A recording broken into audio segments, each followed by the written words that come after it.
Hello. Today we are going to review all the steps necessary for making our one variable statistic calculator that we've been working on in class. The first thing we're going to do is rename the file one variable statistic calculator. Next step we want to do is to freeze the rows. That's these titles at the top. So we highlight both of those rows. We go to view, freeze, and freeze the two rows. And we know we've frozen them when that gray line appears. That is now splitting the sheet into two different areas. The next thing is to adjust the column widths so they make more sense. We'll make this one a little narrower by selecting the column and then dragging the boundary a little bit. And the same thing with the B column. Now you'll notice the word time goes into the other block. So what we do there is we go to Format, Text Wrapping, we wrap it, and it makes it two lines. The next step we want to do is we want to sequence the series of numbers for the trial. So we want a whole sequence of numbers. We click on the cell below it, equals the cell above it, plus 1. And then when we click on that cell, we put our cursor over the blue square in the bottom right corner and drag that down.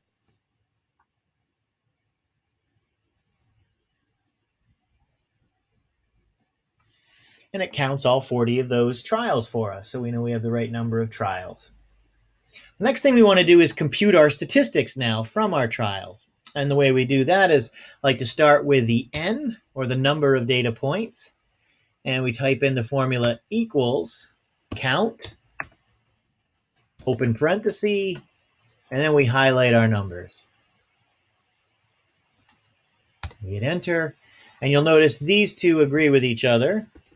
So I'll make those bold. If there's some kind of problem in the data, we'll see it right there. It's our first check. The next thing we want is our maximum. That is equal to the max. Formulas come up in the as we're typing to make suggestions for us. We highlight the numbers, and our maximum value, if we were to search through that, would be 558. The next one is the mean. That is equal to the average. Highlight the numbers. And you'll notice here we get a decimal answer, and we can't report more significant digits than is in our data. So we can go to the top, and we can decrease the decimal place by pressing that number. And now we have agreement. Then we'll go to the minimum, equals min, open parenthesis. We highlight, and then return. We might next calculate the range. And so we can have equals maximum minus the minimum. We could also do the median, midpoint of the entire data, equals, let's try median, MED. Sure enough, median comes up, and we can highlight all those numbers.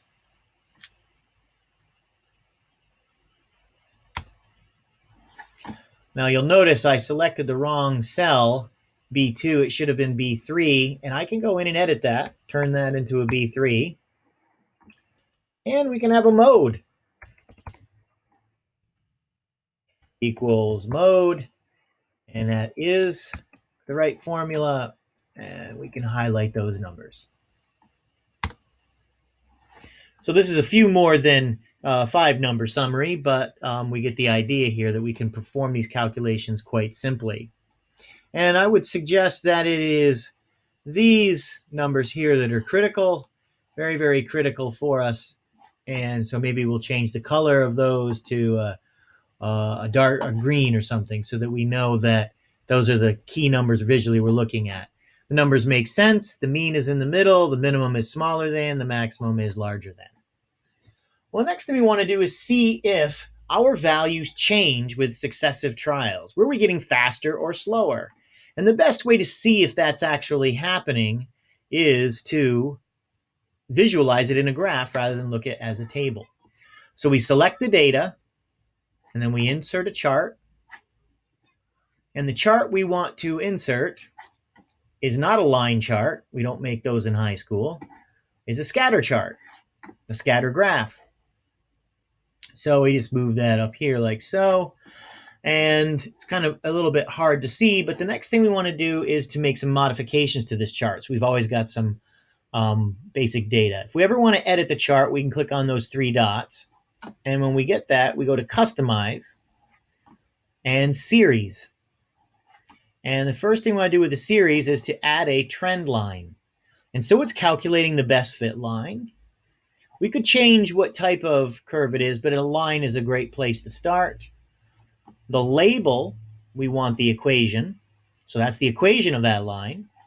And we want to show the R squared. So in this case here, we see 1.7%. In other words, 1.7% of the change in the value seems to be related to the trial number. So this doesn't really seem to indicate that there's anything special going on. So that is our scatter graph. The next question is our data normal? And the way we analyze whether our data is normal or following a normal distribution is through a histogram. So we select the data, which in this case is one variable. That's all we can show on a histogram. We insert a chart. And we want a histogram, and we can look all around and we're not going to see it because the label doesn't appear until we arrow over it. And when we arrow over it, we get a histogram chart, and there we have it for us. Now, the histogram chart gives us the capability to change the width of these. If we go to Customize, Histogram, it's calculating the bucket size. That's the width of the bars automatically. It looks like it's making 6 bars, but we can change that. Right now, it looks like it's about 60, and we can use some of the preset numbers like 50, or we could type in our own and say, let's make it 200. But ultimately, we can play around with the size of these bars to get at the question of whether or not our data is following a normal distribution. It's bell curved. And in this case, I would say it is. Most of the values are around the mean. The mean is 371, which falls here inside this bucket. And it's hugs it pretty tightly on the left and is spread out toward the right. So yes, most of the values are near the mean, but we might say the data set is spread out toward the right. So that is the histogram. The next question is, do we have enough trials? And to do that, we compute a running mean.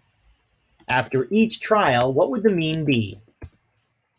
And that will be in milliseconds. Narrow the column a little bit. And the first mean we could calculate would be this one, so equals average. Those two, like so. And we can click on that and fill it down. But what we want in this cell, trial number 6, is we want the average of all the values to that point. And when we look at it, that's not what we have. We have only those two. We want it to always start on this cell where the 558 is. And the way we do that is by putting a $ in front of the B, meaning always column B, and a $ in front of the 7, which means always, oops, not 7, always B3.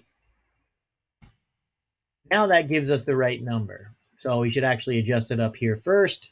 $B, $3. And then we can fill that one all the way down. And of course, we want to get a standard significant digits. And what we can see is that since the mean continues to change, taking more trials will influence the mean. Although it's kind of homing in here on 74, 73, 72, 71, we cannot say that it's stabilized in this case. So we would make the argument that we need to take more trials based on simply a running mean analysis.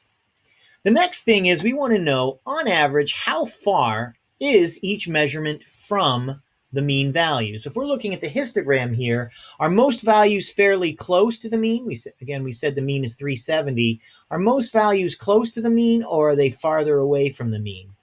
And so a way to compute that is something called the standard deviation, or the average deviation is the standard deviation.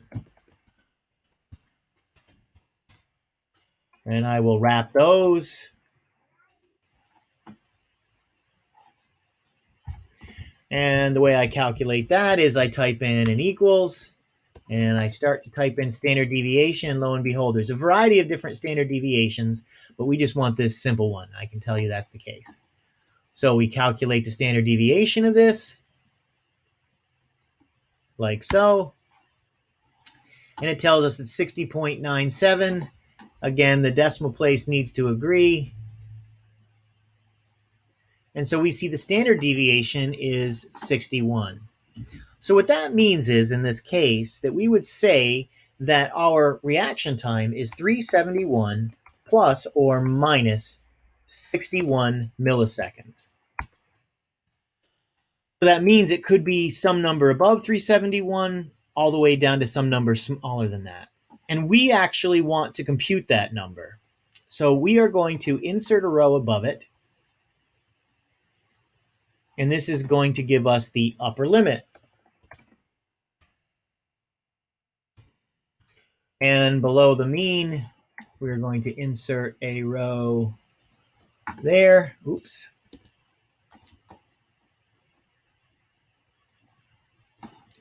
And we want our lower limit.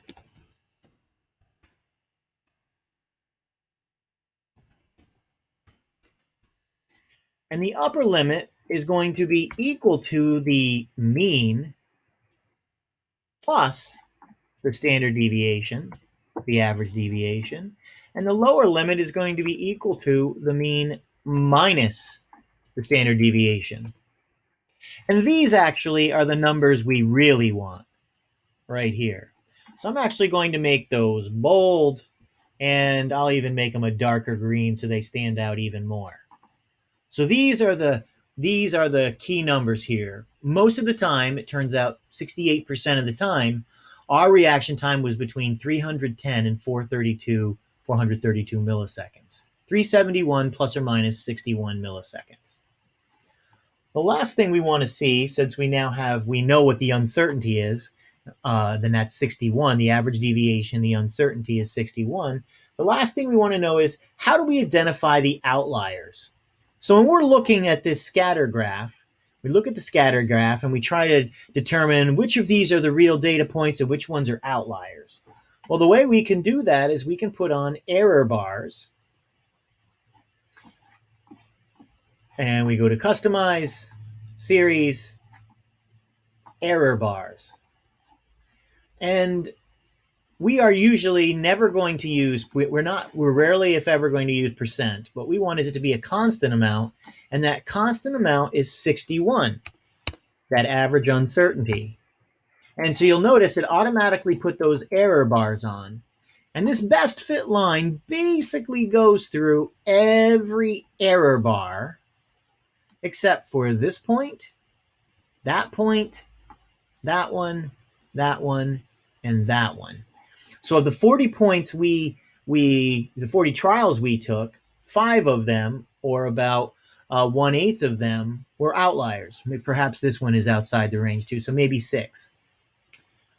And that is our basic one variable stat calculator.